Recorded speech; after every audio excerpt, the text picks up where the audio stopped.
क्यों साल में एक बार भगवान जगन्नाथ 15 दिनों तक बीमार रहते हैं? आज की कथा भक्त और भगवान की है। पुरी धाम में एक भक्त रहते थे, श्री माधव दास, जिनकी भक्ति साधारण नहीं बल्कि बालक जैसी सरल और निष्कपट थी।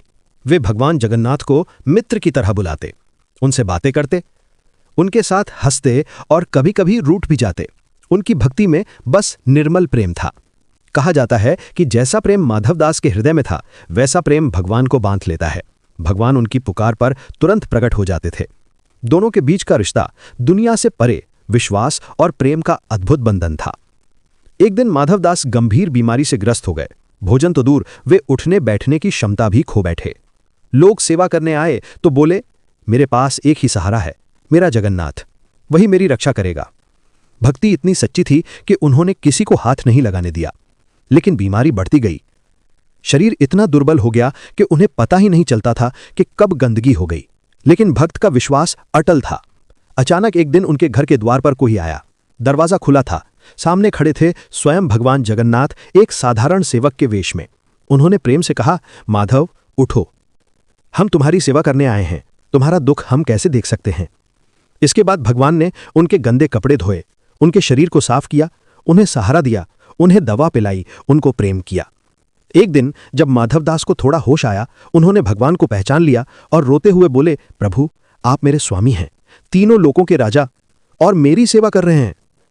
यदि आप चाहते तो मेरी बीमारी अभी ठीक कर देते। भगवान मुस्कुराए। वे बोले, माधव, जो भाग्य में लिखा है वो भोगना ही पड़ता है।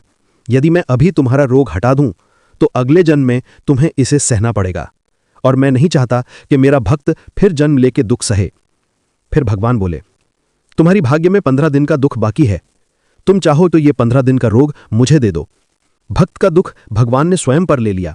यही है भगवान और भक्त का सच्चा रिश्ता, जिसमें भक्ति प्रेम बन जाती है और प्रेम भगवान को बांध लेता है। यही कारण है भगवान आज भी 15 दिन बीमार होते हैं। इस दिव्य घटना की स्मृति में आज भी स्नान यात्रा के बाद भगवान 15 दिनों तक बीमार होते हैं। इन 15 दिनों में मंदिर बंद रहता है, 56 भोग नहीं चढ़ाया जाता, वैद्य रोज जांच करते हैं, भगवान को काढ़ा और फल रस दिया जाता है। ये दिन भगवान का विश्राम काल होते हैं, जिसमें वे अपने भक्तों का दुख अपने ऊपर लेते हैं। और जैसे ही भगवान स्वस्थ होते हैं, भव्य रथ यात्रा प्रारंभ होती है। अगर आपको भगवान जगन्नाथ की यह अनसुनी कथा दिल को छू गई हो तो वीडियो को लाइक करें, चैनल को सब्सक्राइब करें और अपने विचार जरूर साझा करें। और कमेंट बॉक्स में जय जगन्नाथ जरूर लिखें।